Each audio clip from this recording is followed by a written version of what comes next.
Sahabat Makutcakra Channel, eh, yang lalu kita sudah bercerita tentang keutamaan ayat kursi yang bagian pertama. Ini bagian kedua, sama Ki Lingkar Geni. Ini pengalaman masih saya di Kepulauan Maluku Utara. Karena saya dari Ambon, kemudian dipindahkan ke Maluku Utara karena di sana waktu itu tahun 2000 itu ada konflik horizontal suku dan agama, sehingga yang saya jaga ini wilayah Kristen, jadi agama Kristiani.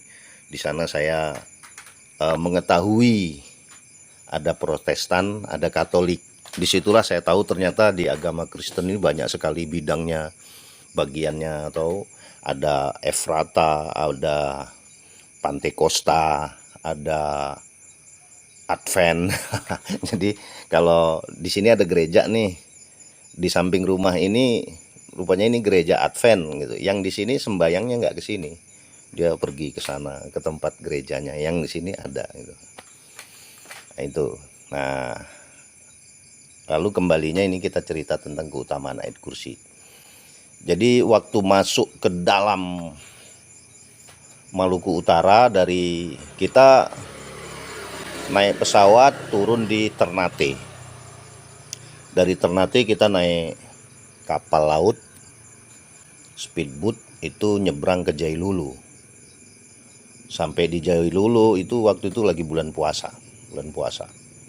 Di situ saya dan pasukan kelaparan, tapi entah kenapa pinginnya habis sholat di Masjid Jailulu itu saya mampir ke salah satu rumah di Jailulu itu. Ternyata beliau sudah menyiapkan banyak makanan, nggak tahu, beliau orang sakti paling sudah tahu bahkan bahwa akan ada banyak yang makan, dan kita di situ berbuka puasa bersama. Karena Jailulu ini mayoritas Islam. Nah, tugas kita nanti ke Tedeng, perbatasan Islam dengan Kristen. Dari Tedeng itu nanti ketemu batalion 732 kalau nggak salah ya. Kemudian dari situ nanti kalau ke sana lagi ke Gulu, Bali Soang, sampai ke Ibu gitu. Jadi kita jaga di Tedeng. Nah, di Tedeng ini begitu kita mendirikan pos di situ, masyarakat Tedeng itu ada yang piket setiap pagi, itu ada yang datang masak. Ada yang masak, memasakkan kita, sore juga masak untuk persiapan buka puasa. Karena ada prajurit yang non Islam, dia makan seperti biasa, tapi yang Islam puasa. Saya tidak sebutkan mama ini namanya siapa, tapi ya saya bilang mama saja ya, karena kita mau nyebut nama nggak enak. Beliau melihat dan mempelajari orang-orang pos, bapak-bapak tentara, dipelajari sama mereka. Dan saya kan waktu itu sedang saya pengen menunggu hari demi hari di medan operasi biar nggak bosan. Saya mengamalkan ayat kursi. Jadi setiap habis sholat isya, saya lanjutkan sholat ba'da isya, kemudian saya lanjutkan lagi dengan sholat hajat. Sholat hajat 4 rakaat itu pengamalannya saya membaca di rakaat pertama itu membaca kulhu itu 40 rakaat pertamanya, rakaat keduanya 30 rakaat. Nanti kalau salam berarti rakaat berikutnya saya anggap aja rakaat ketiga ya. Rakaat ketiganya itu 20, rakaat keempatnya 10, berarti pas 100 ayat surat Ikhlas. Qul huwallahu ahad. Itu jadi itu saya baca. Nah, setelah itu saya baca istighfar 1000 kali, sholawat 111.9, itu kode. 100 sholawat yang biasa, Allahumma sholli ala Sayyidina Muhammad wa ala ali Sayyidina Muhammad. Lalu sholawat yang 11 ini adalah sholat nariyah. Sholat nariyah saya baca 11, dan kemudian yang 9 ini sholawat tunzina. Jadi itu saya baca. Setelah itu saya membaca ayat kursi 41 ngadep kiblat, 41 ngadep kanan, 41 ngadep belakang, 41 ngadep kiri. Nah, itu amalan saya menunggu waktu. Itu setiap malam saya lakukan. Nah, Mama Tin ini saya tidak tahu kalau punya anak cantik. Saya juga gak sebutkan namanya. Jadi beliau ini ingin anaknya ya punya pacar tentara lah mungkin. Karena kalau diambil tentara bisa keluar dari wilayah itu, mungkin mau diselamatkan lah agar tidak menjadi korban peperangan saat itu. Di antara orang-orang pos ini yang dilihat jarang sekali ngobrol itu saya gitu. Akhirnya suatu sore ketika Mama ini nyiapkan untuk berbuka puasa, beliau berkata kepada saya, "Abang, nanti malam Mama tunggu di rumah." Gitu. "Oh ya Mama, insya Allah kalau tidak ada kegiatan," saya bilang. "Ini saya undang, Abang nanti pasti terima undangannya." Karena saya tidak mengerti maksud beliau ya, saya mantu aja, "Iya Mama, ya Mama," gitu ya. Saya hargai beliau sebagai orang tua. Nah, ketika selesai sholat isya, saya mau sholat hajat, itu saya tiba-tiba pengen sekali ke rumah Mama ini. Pengen sekali, nggak tahu.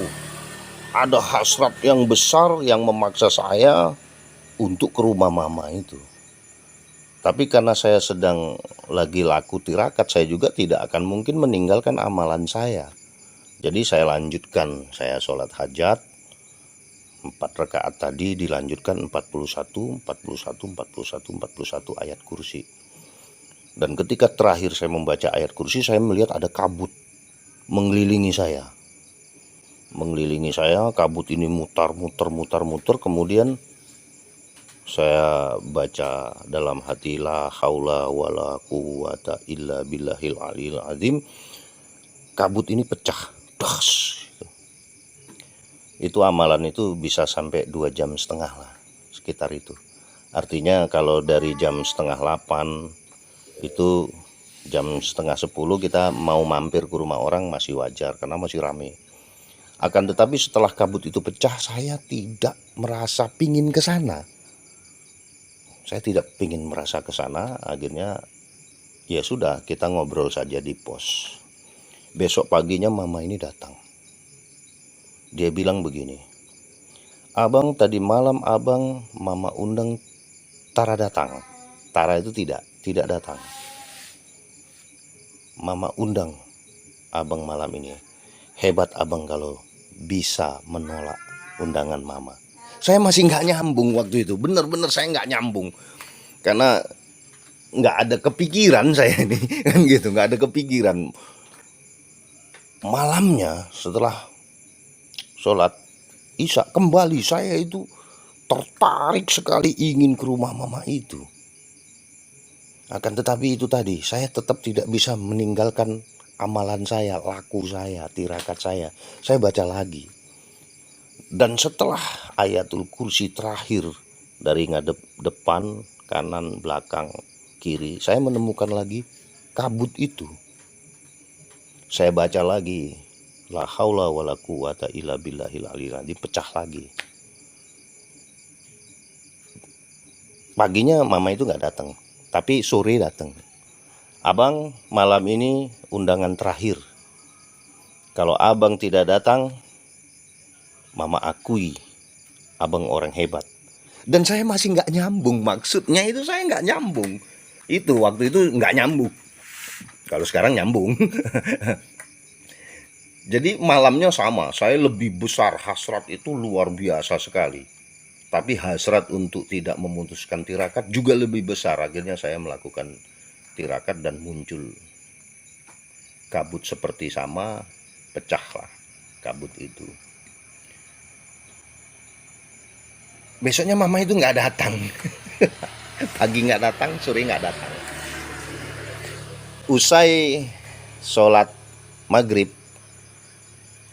Kebetulan saya waktu itu jaga malamnya sekitar jam 8 sampai, kan 2 jam, jam 8 sampai jam 10, maka tidak mungkin saya melakukan amalan itu. Berarti saya akan lanjutkan sholat isya-nya nanti jam 10, lanjut amalan. Mungkin selesainya setengah 1 atau jam 1 malam kan gitu. Jadi saya mampirlah ke rumah mama itu. Mama itu kaget. Abang kok datang? Loh, kan mama undang saya. Sudah berakhir kemarin abang. Abang bukan orang sembarangan. Maksudnya gimana? Ini saya datang karena undangan mama. Malam ini saya tidak undang. Saya undang abang itu hari ke-1, ke-2, ke-3 sudah, kata dia. Malam ini tidak. Loh, ya jadi saya sekarang nggak diundang ini. Jadi saya nggak boleh datang ke rumah ini. Boleh abang, silakan, katanya. Malah mama bersyukur, tapi setidaknya mama sudah akui bahwa abang bukan orang sembarangan, kata dia gitu kan. Saya masih nggak nyambung, ya sudahlah. Yang penting saya ngobrol, dibikinkan minum. Keluarlah si anak si mama ini, cantik ternyata, keturunan Portugis. Jadi bapak Portugis, ibu Maluku. Cantik bener. Ini yang mau dikenalkan dengan saya kan gitu. Padahal anggota banyak yang ke situ tanpa diundang. Yang bujangan, tapi yang keluarga yang enggak. Nah, jadi sekarang baru saya renungi, ternyata itu keutamaan Ayatul Kursi. Jadi salah satunya bisa menghalau pengasihan dan pelet. Tuh, jadi mama itu saya selidiki dari tetangga-tetangganya, ternyata orang sakti, orang yang dituakan oleh masyarakat sana, dan ilmu andalannya adalah ilmu pengasihan. Tapi saya nggak minta. Jadi itu pengalaman ya. Jadi ayat kursi amalkan menurut keikhlasan dan kemampuannya. Itu yang saya alami. Masih ada lagi, nanti di kesempatan selanjutnya kita lanjutkan. Akan ada banyak.